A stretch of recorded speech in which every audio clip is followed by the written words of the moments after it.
Good morning, everyone.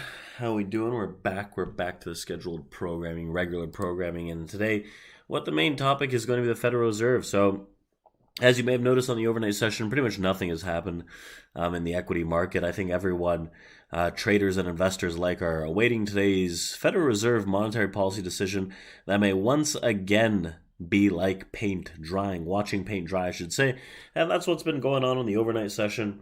We've had like an 8-9 point range for multiple hours, so I don't really love this action, right? I think it's going to stay very consistent, meaning sideways, until we get that Fed news that comes out at 2 p.m. Eastern today, something that we're going to be trading with our live room.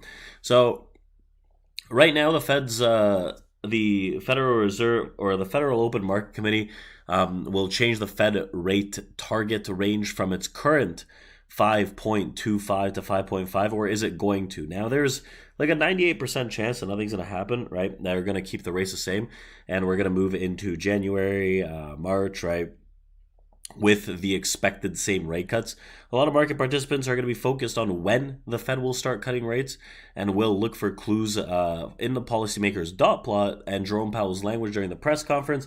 That is going to give us a little more information on when that might arise. So the dot plot is one of the things that a lot of people are going to have eyes on. The dot plot is an expected general range for the Federal Reserve Fed's funds rate in the coming years, right, based on voting participants. So if we start to see a decline in the dot plot in comparison to what we had saw earlier, right, in the prior months, then we could expect rate cuts to come in sooner, for example. So in September's summary of economic projections, the median projection for the Fed's funds rate was 5.1 at the end of 2024, right, next year, implying that one rate cut will transpire. And Wells Fargo Investment Institute Brian Reichlin pointed out that in certain note that the markets are expecting 4 to 5 25 basis point cuts in 2024.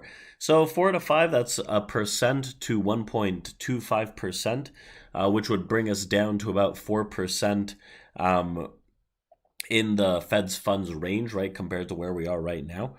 And this is a pretty large disconnect from what the Federal Reserve has been saying. And you know that the Fed, they don't want to cut too soon. They don't want to prolong it too much. But generally speaking, they do tend to lag, right? Let's be real.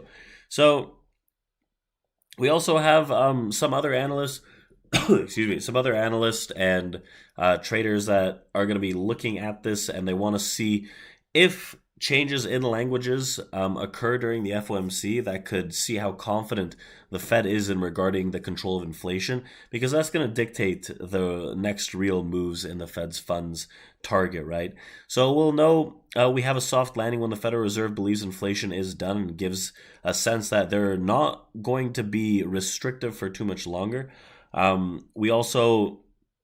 Some analysts also expect a rate cut in Q1, but after Tuesday's CPI print showing an increase in the used vehicle and housing sector, a March rate cut is now required for a more substantial slowing in the real economy and labor market.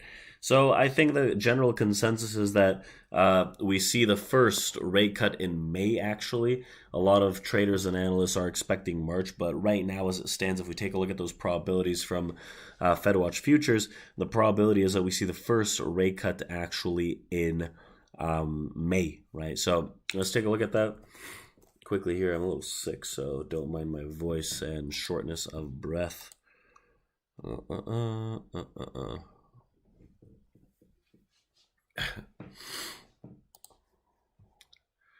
So I want to pull this over, right? This is the CME FedWatch tool. You can see the probabilities that are laid out here in terms of the rate decision. So right now, the current target rate is 525 to 550 basis points. There's a 98% chance that stays the same today. If we take a look at January, there's a 92% chance it stays the same as is right now. In March, you can see we start splitting the odds, but generally there is a bit heavier of an odd that we stay at current target rate. But there is decent expectations about 45, let's call it 46 plus another 2, right? About 48% that we actually cut. And then May is when it gets a little more interesting, because now there's about 50 and about 30, right? You have almost 80% chance that there's going to be at least one cut by May, right? So it's very interesting to see there. And then June, they're pretty much priced in at cut, right? There's about a 4%, 4.5% chance that they stay the same by June. Pretty high probabilities that you have 1 to 2 cuts by June hitting. So we'll see. Obviously, that changes a lot. When we talk about inflation, the inflation gauge, right, the consumer price index ended up 0.1% in November, exceeding the 0.0 rate expected according to the Department of Labor. And we saw that the drop in oil, drop in gasoline prices helped keep the headline numbers in check, offsetting gains in shelter, food, medical care, and the CPI increased 3.1% year over year, just under the 3.2% expected. And core CPI, which excludes food and energy, rose 0.3% month over month and 4% year over year.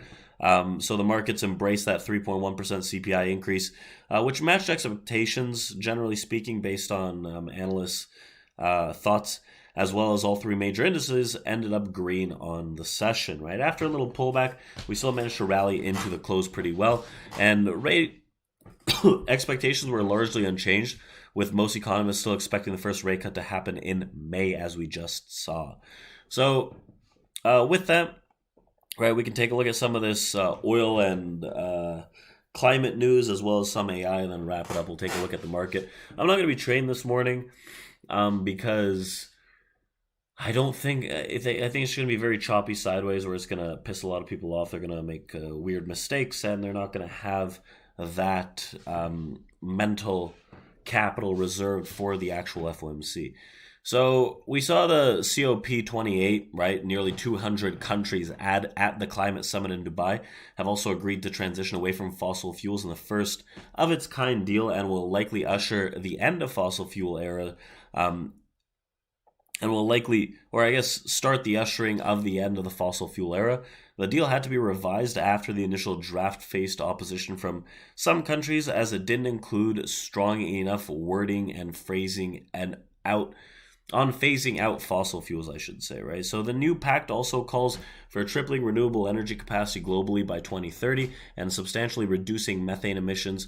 And they said, we're standing here in an oil country surrounded by oil countries, and we made the decision to move away from oil and gas, said Danish Minister for Climate and Energy Dan Jorgensen on the historic agreement. Now, to move over into AI, we saw some decent AI news last week. We had Google's Gemini, right, the launch, and Microsoft is training generative artificial intelligence to help speed up regulatory approvals for nuclear power, right, which can take up to years and cost hundreds of millions of dollars. But the software giant foresees a massive need for electricity as it pushes deeper into the supercomputing and AI, and nuclear power is seen as a way to provide electricity more consistently than renewables. So in other news, Microsoft's AI model Phi 2 is now capable of outperforming rival models from Meta platforms and others.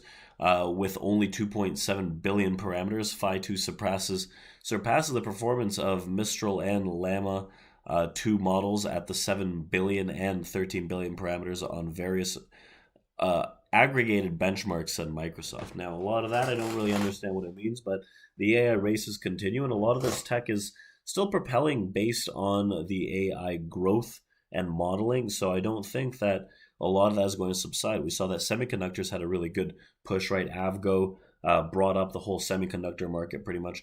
And this last thing that I'm going to take a look at here is going to be the S&P 500 futures, right? Taking a look at what we could see. Now, I have a major level of resistance at 47, 11, 13 into that area. I think that's going to be a temporary top for us to pull back from. We could see the low 20s trade. I'd be interested in that. I got to mark up some of the levels to the upside, but I think that we're still going to get a slow grind higher. Now, if we do see a top, right, it's going to be today, a temporary top to start the pullback, and that's going to be based on the hawkish notion of the Federal Reserve. Nothing less, nothing more, right? From here, as it stands, if there's any sellers that open up under 46, like 75, 76, I think that's what's going to really start this. But we're pretty far away as it stands right now, 40 handles away. I'm chugging to the upside, but I'm going to leave this be until the afternoon session when the Federal Reserve does come on and we get a little more information from the markets and how these things are shaping up.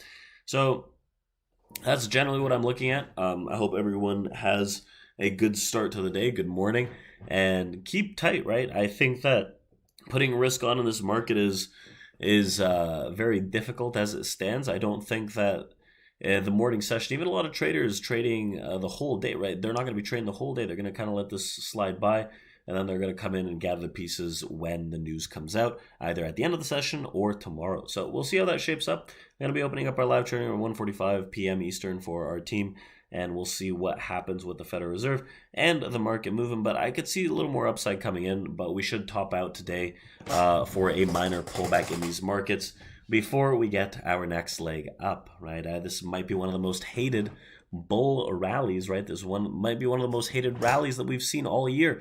And there have been multiple rallies that have been very, very hated. So with that being said, enjoy the day, enjoy the session, and we will chat soon, everyone.